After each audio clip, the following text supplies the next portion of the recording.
మీ మెడ టమాటా పండులాగా వాసిన ఇక్కడ ఒక పెద్ద హంప్ వచ్చిందా, దీనికి మొత్తం 2 కారణాలు ఉంటాయి. ఒకటి జెనెటిక్, ఇంకొకటి పోస్టరల్. ఈ జెనెటిక్ కారణాలు మనం ఏం చేయలేం, కానీ మీ మెడ హంప్ పోస్టరల్ రీజన్ వల్ల అయితే వెంటనే ఈ వీడియోని సేవ్ చేయండి. నేను చెప్పే ఎక్సర్సైజ్ మీరు ఫాలో అవ్వండి. మొదటిగా 2 చేతుల్ని ఇంటర్లాక్ చేసి తల వెనకాల పెట్టుకోండి. ఇప్పుడు ఎల్బోస్ ని ముందరికి వెనక్కి ముందరికి వెనక్కి తీసుకొని వెళ్ళండి.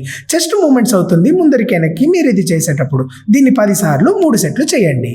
2 ఎక్సర్సైజ్ కి 2 చేతుల్ని వీపు వెనకాల ఇంటర్లాక్ చేసి ఎంత దూరం అయితే అంత దూరం తీసుకెళ్ళండి.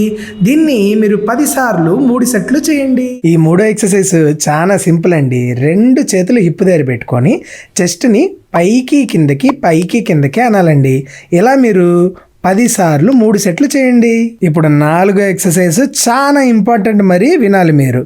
ఒక టవల్ తీసుకొని మెడ కింద పెట్టి టవల్ని ముందరికి లాగాలి, మెడని వెనక్కి నెట్టాలి. ఇలా 10 సార్లు 3 సెట్లు చేస్తుండండి. మెడ హంపు కాదు, నొప్పి కాదు, అన్నీ ఎగిరిపోతాయి. మీ మెడల్ వాసిన ఫ్రెండ్స్కి దీన్ని మీరు షేర్ చేయండి. అదే ఒక పర్సనలైజ్ ట్రీట్మెంట్ ప్లాన్ కోసం మమ్మల్ని మీరు కాంటాక్ట్ అవ్వండి.